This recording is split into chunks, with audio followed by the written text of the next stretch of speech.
Assalamualaikum warahmatullahi wabarakatuh. Kembali lagi bersama saya Rahma Fira dengan NIM 180703085. Saya dari Fakultas Sains dan Teknologi Universitas Islam Negeri Araniri, Banda Aceh.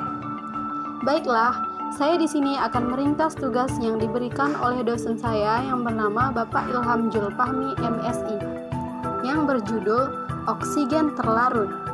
Di sini saya akan meringkas komponen yang diperlukan untuk berkembang dalam sistem akuatik dan bagaimana cara melakukannya. Yang pertama yaitu aquaculture. Aquaculture merupakan budidaya perairan yang banyak dijumpai di Indonesia. Aquaculture juga merupakan metode untuk melakukan pemeliharaan serta penangkalan berbagai jenis makhluk hidup seperti hewan dan tumbuhan yang hidup di perairan.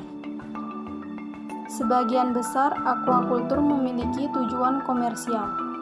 Metode aquaculture itu sendiri sudah ditemukan manusia sejak dahulu kala, bahkan sejak 600 tahun sebelum Masehi. Dahulu, aquaculture masih menggunakan cara yang tradisional dan alami, sedangkan saat ini teknologi yang dipakai semakin canggih dan modern. Aquaculture terbagi menjadi dua kelompok besar berdasarkan jenis air yang digunakan, contohnya yaitu yang pertama, aquaculture air tawar. Aquaculture air tawar ini merupakan tempat yang digunakan sebagai budidaya antara lain kolam, sungai, danau, dan waduk. Yang kedua ada aquaculture air asin. Aquaculture kelompok ini biasa memanfaatkan lautan dan juga tambak air payau. Jadi, kedua kelompok ini tentu saja menghasilkan produk yang berbeda-beda. Selanjutnya, saya akan membahas tentang oksigen terlarut.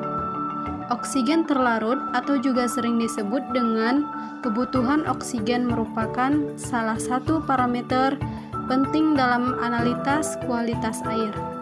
Nilai DO yang biasanya diukur dalam bentuk konsentrasi ini menunjukkan jumlah oksigen yang tersedia dalam suatu badan air.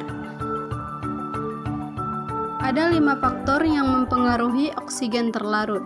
Yang pertama yaitu difusi udara bebas dari atmosfer.